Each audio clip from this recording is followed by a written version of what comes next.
for the Planet of the Apes is the 9th installment in the long-running Planet of the Apes franchise, which began in 1968 with that classic original film starring Charlton Heston and Roddy McDowall. This film is also the second sequel to the second reboot of the franchise, which was titled Rise of the Planet of the Apes. In this film, Caesar, the genetically enhanced chimpanzee from the previous two films, faces off against a new human antagonist, played wonderfully by Woody Harrelson, who is a long way from his character on Cheers, I must say.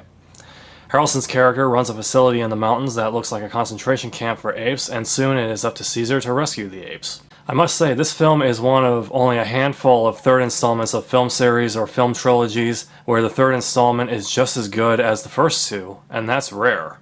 The performances, action, and visuals in this film are just as good as the first two. The title might have you thinking that this is an action-filled film, and while of course there are action sequences in it, this is much more of a thought-provoking drama. That leads me to, of course, mention the performance capture animation of the apes. It is the best of that type of CGI and animation that I have seen yet, and it has come a long way since the beginning. Even since Andy Serkis, who plays Caesar in this film, played Gollum the same way in the Lord of the Rings trilogy. There is also not a lot of dialogue-heavy scenes in this film. Much of the film is without dialogue and relies much more on performance without speaking, and all of the actors who play the humans do it wonderfully, and so do the actors who play the apes through performance capture animation.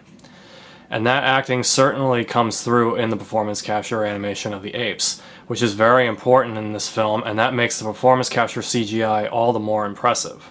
When this trilogy first began in 2011 with Rise of the Planet of the Apes, I quickly began to miss the actors and makeup approach that the original 5 films and Tim Burton's 2001 reboot had all taken.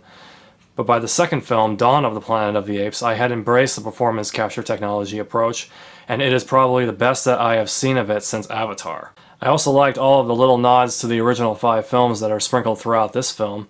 I counted like 7 references to the original 5 films. There may have been more, I'm sure.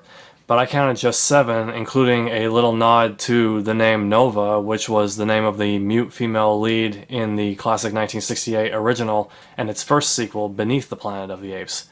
You will have to see this film to know what I mean by that. Overall, this was a rare, excellent third installment to this excellent trilogy of rebooted Planet of the Apes films. As far as I know, this film is the conclusion of this standalone Apes series of films, but I wouldn't bet on it. Thank you so much for watching, and there will be more because Lehtonen's Home Theater is always showing.